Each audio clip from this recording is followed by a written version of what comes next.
In a small university town in the American Midwest, where autumn leaves rustled underfoot like whispered secrets, Emma first saw Sarah. It wasn't in a classroom, but in the chaos of a street protest. The crowd of students chanted slogans for equal rights, and Emma, a 21-year-old literature major, stood at the center, clutching a sign in trembling hands. Her heart pounded with adrenaline. This was her first real act of civil disobedience. Suddenly, a hand grabbed her shoulder, pulling her away from the advancing police. "This way, quick," a woman whispered, and Emma, without thinking, darted after her into an alley. The woman was Sarah, a 28-year-old professor at the same university, a specialist in modern American prose. She hadn't been at the protest as a participant, just passing by after a lecture when she saw a young girl about to get caught in the clash. "Are you okay?" Sarah asked, catching her breath, her eyes full of concern meeting Emma's. In that moment, something clicked, not just gratitude, but a spark that ignited curiosity. Emma nodded, mumbling thanks, but inside, a storm was brewing. Who was this woman? Why had she risked herself? The next day in the lecture hall, Emma froze. Sarah walked in with a stack of books under her arm, her confident stride and faint smile making Emma's heart skip a beat. "Good afternoon, class. Today we'll discuss The Great Gatsby and the theme of the unattainable dream," Sarah announced, her voice soft yet firm, echoing in Emma's soul.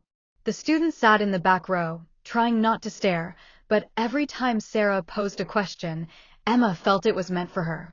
After class, she approached, pretending to need clarification on an essay. "Professor, yesterday, thank you. I didn't expect it," Emma said, and Sarah smiled. "Call me Sarah outside class. And be careful on the streets. The world's changing, but not always peacefully." That's how their meetings began. At first, they were chance encounters, in the university cafe, discussing books from Fitzgerald to Toni Morrison. Emma shared her poetry, brimming with youthful passion, while Sarah recounted stories of her life, how she'd fought for a place in academia as an openly lesbian woman in a conservative world. "I always knew who I was, but the world wasn't always ready," Sarah admitted one day, and Emma felt a pang of recognition. She'd only recently come to terms with her own orientation after a painful breakup with a high school boyfriend. Their conversations grew deeper, weaving threads that bound their souls. But drama loomed. University rules were strict. Relationships between professors and students were forbidden. Sarah knew this better than anyone. She'd seen colleagues lose jobs over such stories. Emma, with her impulsiveness, didn't want to wait. "Why can't we just be together?" "It's not the Middle Ages," she whispered one evening as they walked the campus under the stars. Sarah shook her head, "Because it could ruin everything. Your studies, my career. Us." The tension grew like a storm cloud. Emma felt trapped. Love, just beginning to bloom, was already at risk of wilting under the weight of reality. One evening, after a heated argument in the library where they whispered about morality and desire, Emma couldn't hold back. "You're not afraid of the rules, you're afraid of yourself," she snapped, and Sarah, usually composed, flared up. "I'm afraid of losing you over a stupid mistake." Tears welled in both their eyes. They stepped outside, where rain was just starting, washing dust from the pavement.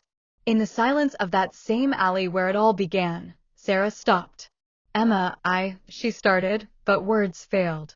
Instead, she stepped closer, her hand brushing Emma's cheek. Time slowed. Emma looked up, and in the next moment, their lips met, a kiss tender, desperate, and hopeful, like the first breath after a long dive. It lasted an eternity, but ended too soon, leaving the taste of salt from tears. After that, they couldn't ignore the truth. Sarah applied for a transfer to another university to avoid scandal. Emma, torn between love and ambition, chose to wait.